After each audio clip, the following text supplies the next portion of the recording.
En tant que Conseil de l'Ordre pour discuter des aspects éthiques et déontologiques qui peuvent impacter sur l'exercice médical à l'ère de l'intelligence artificielle. Et vous savez que l'intelligence artificielle nous envahit aujourd'hui, depuis quelques années déjà, plusieurs années, mais l'intelligence artificielle devient de plus en plus complexe et est capable aujourd'hui dans certains domaines en tout cas, de dépasser l'expert et de devenir autonome. Et ça, c'est problématique justement. Donc, on a parlé un peu du fait que le médecin est irremplaçable.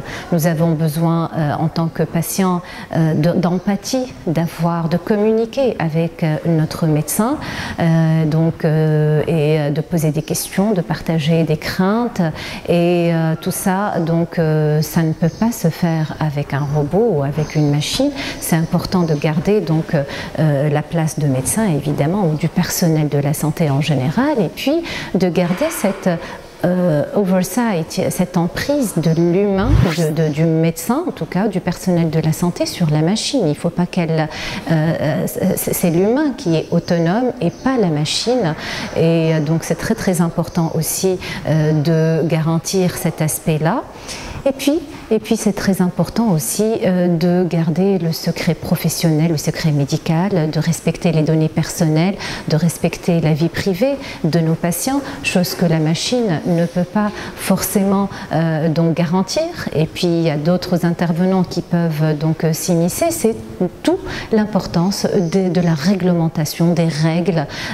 Et justement, il y a beaucoup de règles et de lois universelles déjà et de recommandations, en tout cas à l'échelle de l'OMS par exemple en 2024, en 2021, il y a de plus en plus de papiers dans ce sens. Donc il faut s'y mettre, je pense.